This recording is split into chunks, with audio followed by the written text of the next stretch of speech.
Matthew continues, but when the people were put forth, he put them out. He went into the room. Mark, but when he had put them all out, he takes the father and the mother of the damsel, and them that were with him, and enters in where the damsel was lying, into the room. So much more description in Mark. Luke, and he put them all out, and took her by the hand and called, saying, Maid, arise. Okay, he put them all out, and then skips all the extra stuff in Mark, goes right to raising her. And he put them all out. That needs to come first. Matthew says, but when the people were put forth, he went in. So starting with Luke.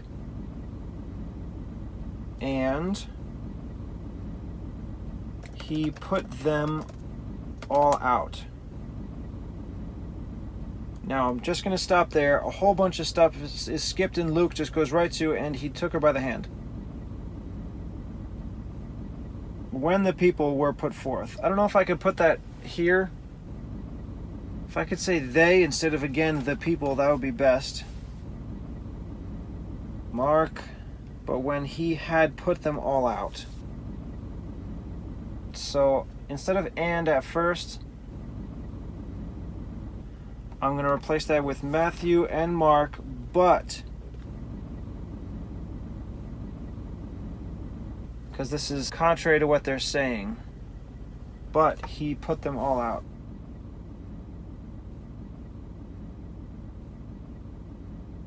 Matthew, but when the people were put forth.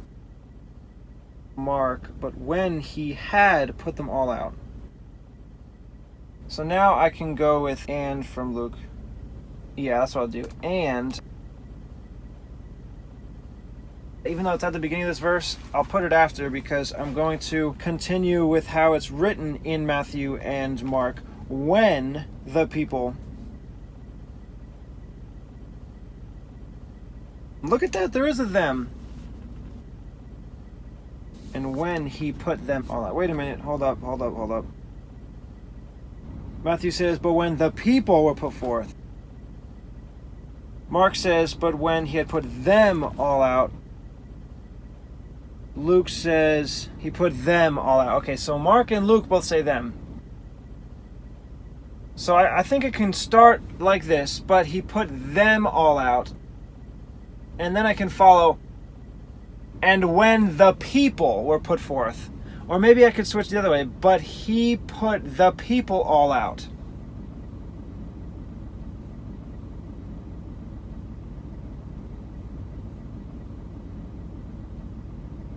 Which should come first? Did he put the people out?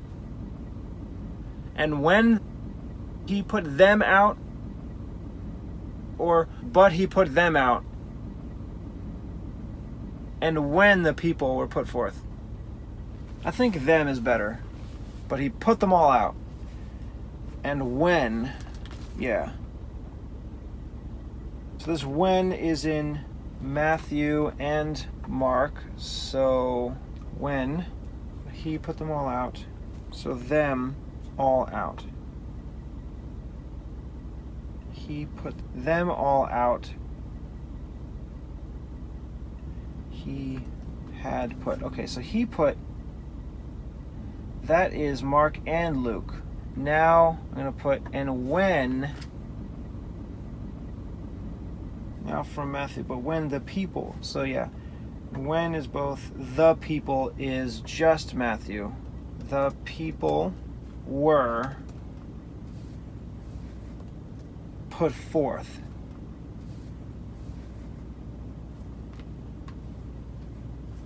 Actually, no, maybe I should start with, but he put them all forth.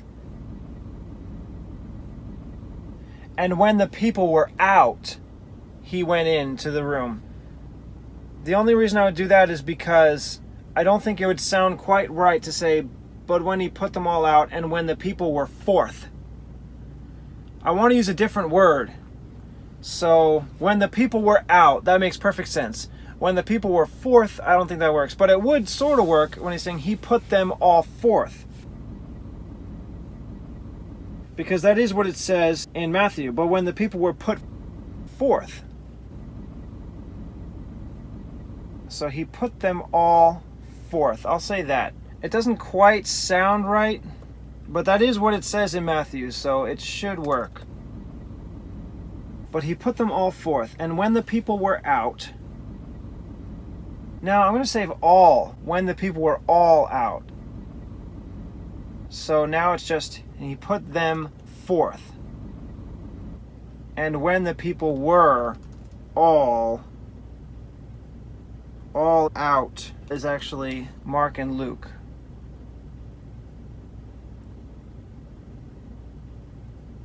So now it reads, but he put them forth, and when the people were all out.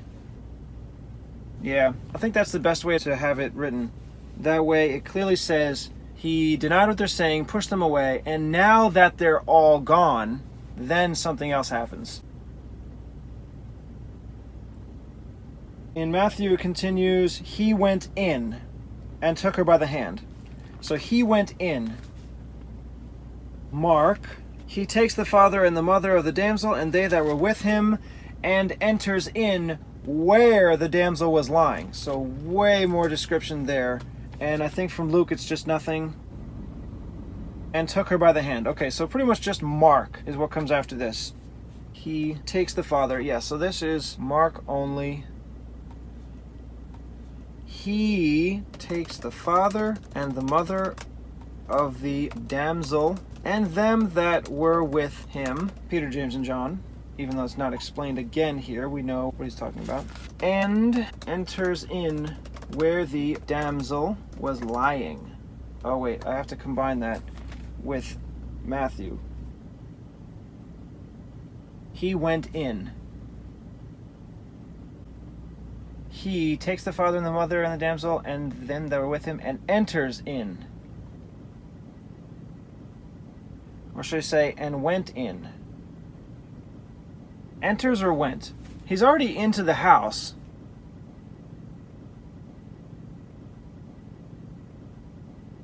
He's just going into the room now.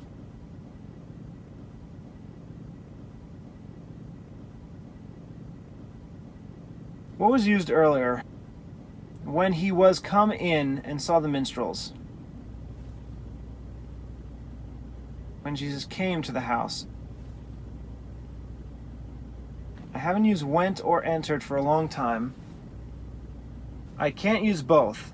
When he went and entered? No. He takes the father and the mother of the damsel and them that were with him and enters. Yeah, enters is better because enters is present. Because he takes, present, the father and the mother of the damsel and then they're with him and enters. Takes and enters. It wouldn't make as much sense to say takes and went. It would make sense if it was took and went, but takes and enters works perfectly. So I'll use enters instead of went. However, in is Matthew and Mark. Where she was lying. He went in and took her by the hand and the maid arose. So it just skips right to the end in Matthew. But again, there's much more in Mark. And he took the damsel by the hand. Right, that is in Matthew. And took her by the hand. So that comes next. And he took the damsel by the hand. Luke, and took her by the hand. So I could use her, or I could use damsel yet again. But damsel, I don't want to overuse that word, so I'll say her. What does Matthew say again? And took her by the hand. Yeah, that's Matthew and Luke. And took her, Mark, and he took the damsel. So he took her. And took her. He takes the father and the mother of the damsel, and then they're with him, and enters in where the damsel was lying.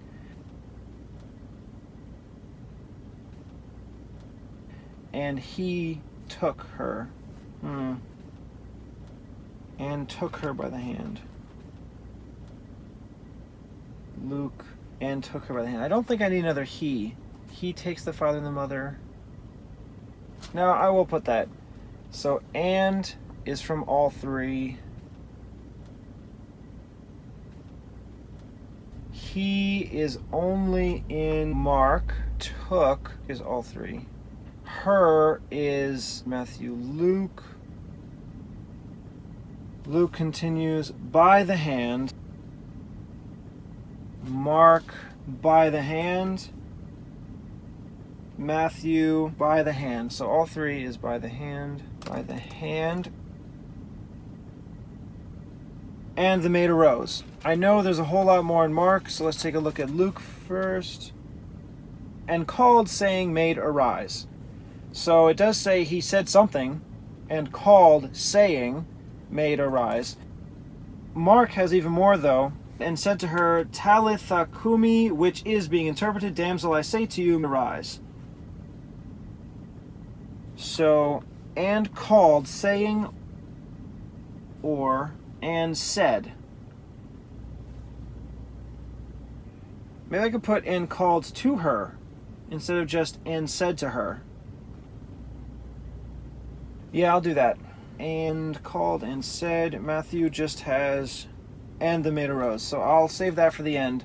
This is Mark and Luke, and Luke only, called, Mark only, to her.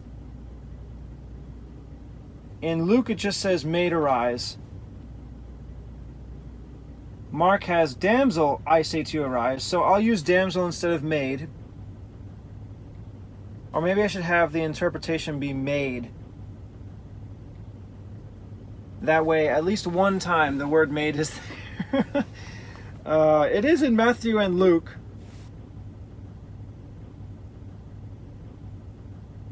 Yeah, I'm going to go with that. I'll go with maid. But I am going to put all the words that Mark has.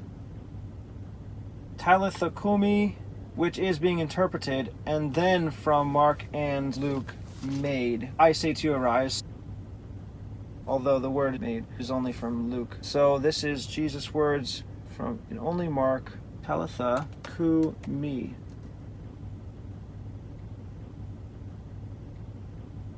Which is being interpreted. And I haven't used maid, not damsel, from Mark. So does he actually say this in Matthew? No, it just says took her by the hand and the maid arose. So just maid from Luke. Maid. Okay, I'm going to put from Mark, I say to you, arise. I say to you, now from both, arise. I actually think it's better simply having Jesus say, and said to her, instead of, and called to her, saying, because she's right in front of him. He's not calling her from a distance. If you want to say that her spirit is not there, her spirit hadn't left. In Talmudic tradition, their spirit hovers over their body for 3 days. That's why when Jesus raised Lazarus on the fourth day, it was such a big deal. So even if he's calling to her spirit's right there. Either way, it makes more sense for Jesus to be saying directly to her, which saying is still here, but it only works if he called to her saying. And called doesn't quite make as much sense as just saying, and he said to her, because she's right in front of him. So I'm going to go with, and said to her. I know I might be leaving out a few words, called and saying, but if I have the choice between said to her or called to her saying, said makes way more sense, so I'm just going to go with that.